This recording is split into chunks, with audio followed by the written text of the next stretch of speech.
فأعوذ بالله من الشيطان الرجيم. بسم الله الرحمن الرحيم. يا أيها الذين آمنوا هل أدلكم على تجارة تنجيكم من عذاب أليم تؤمنون بالله ورسوله وتجاهدون في سبيل الله بأموالكم وأنفسكم ذلكم خير لكم إن كنتم تعلمون. اللہ رب العزت کا بہت شکر احسان ہے. اللہ سبحانہ و تعالی نے فجر کی نماز باجماعت ادا کرنے کی توفیق دی. اے اہل ایمان، کیا تمہیں بتا نہ دوں ایسی تجارت کے بارے میں تنجیکم من عذاب علیم، جو تمہیں دردناک عذاب سے بچانے والی ہے. یعنی ایسا سودا، ایسی بے، ایسی تجارت جس کا پروفٹ جو ہے وہ اتنا زیادہ ہے کہ دنیا کی جتنی بھی تجارتیں ہیں ان کا مقابلہ نہیں کر سکتی.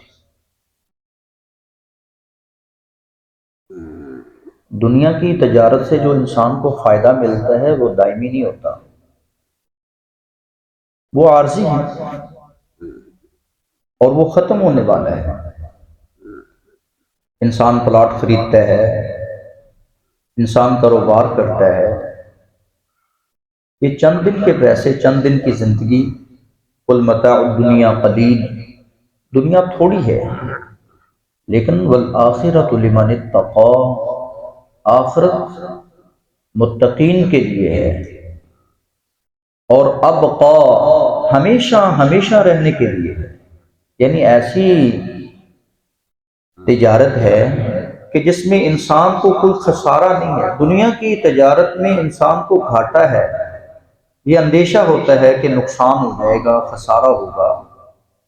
لیکن جو اللہ کے ساتھ انسان تجارت کرتا ہے اس میں کسی قسم کا کوئی گھاٹا نہیں ہے، وہ پرافٹ ہی پرافٹ ہے. دنیا میں 10% انسان پروفٹ لیتا ہے، فائدہ لیتا ہے، لیکن یہ ایسی تجارت ہے کہ اللہ رب العزت 10 گنا کیا 100 گنا سے بھی زیادہ اللہ تعالیٰ اس کا نفع انسان کو عطا کرتے ہیں. انسان اگر ایمان رکھنے والا ہو، اس سے بڑا فائدہ اور کیا ہو سکتا ہے. اتقوا النار، اور لوگوں آگ سے بچو، اپنے آپ کو بچاؤ. ولو بشق تمرہ، اگرچہ تم ایک کھجور کی کیا ویلیو ہے. ایک کھجور کسی کو دے کر، کسی مستحق کو دے کر، کسی کی اعانت کر کے، یا اللہ کے راستے میں ایک کھجور، اس کے بدلے میں اللہ رب العزت آپ کو جہنم کی نار سے، جہنم کے دہتے انگاروں سے، بئس المصیر، بئس القرار سے ہمیشہ ہمیشہ بچا لیں گے. بچا سکتے ہو تو بچا لو. اس سے کوئی اور آسان اور سودا سستا ہے؟ ذرا اور پرافٹ پہ ذرا غور کیجئے. آپ نے مسجد کی توسیع کے لیے کام شروع کیا، 4902 روپے کا 1 فٹ بنتا ہے.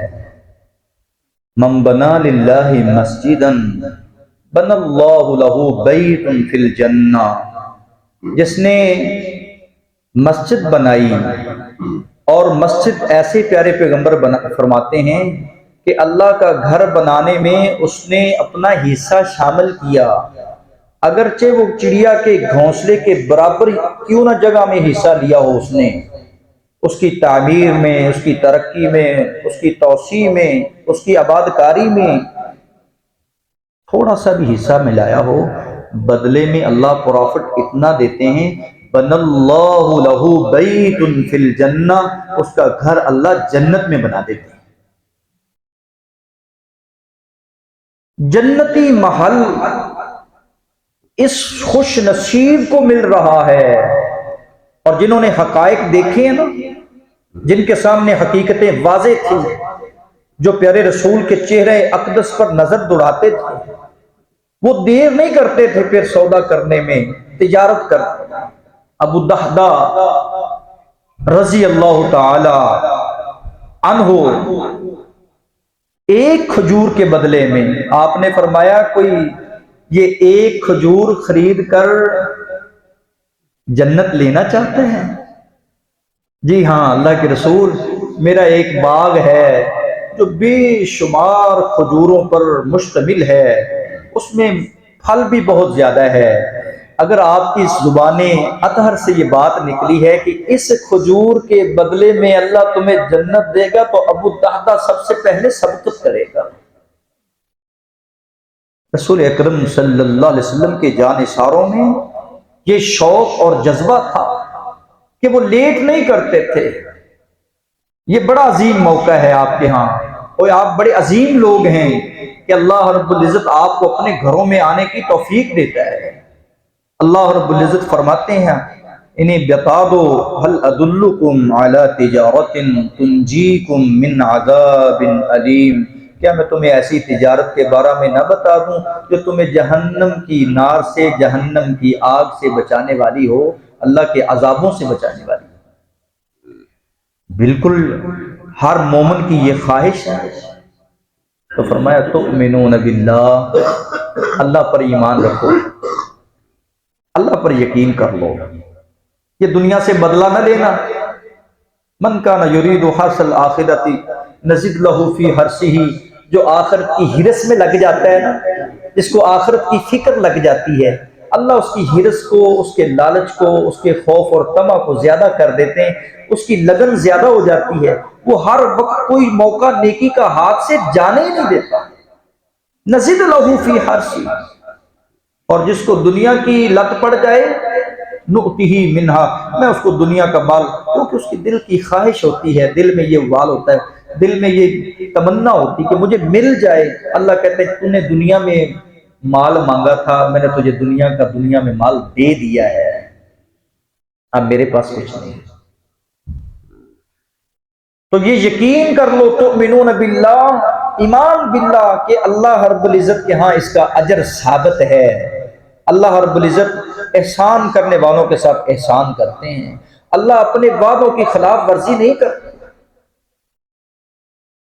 تؤمنون باللہ، پہلا عمل یہ تجارت میں، یہ ایسی تجارت ہے ایمان باللہ کی، ایمانی قوت کی، ایمانی طاقت کی۔ مالک فرماتے ہیں وَلَا تَهِنُوا وَلَا تَحْزَنُوا وَأَنْتُمُ الْأَعْلَوْنَ، تم اگرچہ کمزور ہی کیوں نہ ہو نا، مالی طور پر، جسمانی طور پر، بدنی طور پر کمزور ہو، لیکن تم نے گھبرانا نہیں ہے، تم نے غمزدہ بھی نہیں ہونا۔ اگر تم اہل ایمان ہو، پتہ چلا تسلی رب دے رہے، اہل ایمان کو دے رہے کہ آپ نے گھبرانا نہیں ہے، پریشان نہیں ہونا، تمہارا رب تمہارے ساتھ ہے، تمہارا ایمان اس کے ساتھ ہونا چاہیے، ایمان یقین پختہ ہونا چاہیے۔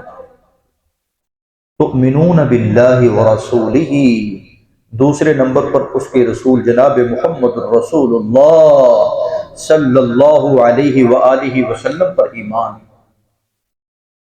اور یہ سمجھ لو بات، یہ جملہ یاد رکھنا، جو نبی کو نہیں مانتا وہ سبھی کو نہیں مانتا، جو نبی کو نہیں مانتا وہ سبھی کو نہیں مانتا، جو رب کو نہیں مانتا وہ سب کو نہیں مانتا۔ جس نے رب کی نہیں مانی وہ کس کی مانے گا؟ یہ ایمان ہے، تؤمنون باللہ ورسولہ، رب کی مانو، رسول کی مانو، رب کی عبادت کرو، رسول کے طریقے کے مطابق کرو، ان کے کہے ہوئے سنت کے مطابق کرو، جو انہوں نے عمل کیا ہے وہ کرو۔ جو رب کی نہیں مانتا وہ سب کی نہیں مانتا، جو نبی کو نہیں مانتا وہ سبھی کو نہیں مانتا۔ اس سے وفا کی، اس سے امید کیا رکھی جا سکتی ہے؟ تو اہل ایمان ہی اللہ سے تجارت کرتے ہیں، تؤمنون باللہ ورسولہ۔ اور تیسرے نمبر پر وتجاہدون فی سبیل اللہ، اللہ کے راستے میں وہ جہاد کرتے ہیں، اپنی جانوں پر نذرانہ پیش کرتے ہیں۔ افواج پاکستان کے لیے دعا کیا کرو، آپ گھروں میں آرام سے سوتے ہو، وہ سرحدوں پر پہرا دیتے ہیں، ان کے بھی بچے ہیں، ان کی بچے یتیم ہوتے ہیں، بیوہ عورتیں بیوہ ہوتی ہیں، وہ بھی دل رکھتے ہیں۔ ایسے مجاہدین کے لیے نمازوں میں دعا کیا کرو کہ اللہ تعالیٰ ہر گھر میں ایسے مجاہد اور ایسے ایمان والے اللہ پاکستان کو نوجوان عطا فرما۔ تؤمنون باللہ ورسولہ وتجاہدون فی سبیل اللہ، یہ مجاہد فی سبیل اللہ کیا کرتا ہے؟ باموالکم وانفسکم، اپنا مال بھی پیش کرتا ہے، اپنی جان بھی پیش کرتا ہے، نہ اپنے مال کی پرواہ کرتا ہے نہ اپنی جان کی پرواہ کرتا ہے۔ فرمایا یہ ایسی تجارت ہے جو انسان کو جہنم کی نار سے بچاتی ہے، اور اگر تم یہ کام کر لو، ایمان والے بن جاؤ، مجاہد بن جاؤ، اللہ کی راہ میں خرچ کرنے والے بن جاؤ، ذالکم خیر لکم، تمہارے لیے یہ بہترین کام ہے، بہترین بات ہے، ان کنتم تعلمون، اگر تمہیں اس بات کا علم ہو جائے، تمہیں اس بات کا یقین ہو جائے، اس بات کو تم معلوم کر لو، یہ حقیقت تمہارے سامنے کھل جائے کہ کتنا بڑا پرافٹ ہے اس تجارت میں، تو انسان کبھی بھی پیچھے نہ رہے۔ میری اللہ رب العزت سے دعا ہے، اے مالک ارض و سما، آج جمعہ کا دن ہے، اور جمعہ کے دن میں بھی اللہ یہی فرماتے ہیں جب میرا حکم آ جائے نا تو میری مانو، اذا نودی للصلاۃ، جمعہ کی نماز کے لیے جب منادی لگانے والا لگا دے تو پھر نماز کے لیے آ جاؤ۔ فاسعوا الی ذکر اللہ وذروا البیع، اہل ایمان تجارت کو چھوڑ دیتے ہیں اور اللہ کے ذکر کی طرف آ جاتے ہیں۔ یہ ایمان کا تقاضا ہے کہ رب کی ماننا۔ اگر تم رب کی مان کر مسجد میں بر وقت تشریف لے آتے ہو، ذالکم خیر لکم، اللہ یہاں بھی فرما رہے ہیں سورہ جمعہ میں، یہ بھی تمہارے حق میں بہترین بات ہے، اس سے کوئی اور بڑی بات نہیں ہے کہ بندہ کسی کی مان کر نہیں آیا، رب کا حکم مان کر اللہ کا گھر میں ادائیگی کرنے کے لیے آ گیا ہے۔ جب تم نماز کو مکمل کر لو، پھر اللہ فرماتے ہیں فَإِذَا قُضِيَتِ الصَّلَاةُ فَانتَشِرُوا فِي الْأَرْضِ، پھر تم زمین پر پھیل جاؤ اور پھر اللہ کا فضل تلاش کرو، کیونکہ اللہ بہترین رزق دینے والے ہیں۔ واللہ خیر الرازقین، یہ دکانوں پر لکھا ہوتا ہے، لیکن ایمان کا تقاضا یہ ہے کہ انسان کے دل پر لکھا ہونا چاہیے، انسان کے دماغ پر لکھا ہونا چاہیے کہ واللہ خیر الرازقین، اللہ بہترین رزق دینے والا ہے۔ اگر ہم آدھا گھنٹہ دکان بند کر لیں گے نا تو کوئی فرق نہیں پڑے گا، یہ اللہ کا حکم ہے اور اللہ بہترین رزق دینے والا ہے۔ سبحان ربک رب العزت عما یصفون وسلام علی المرسلین والحمد للہ رب العالمین۔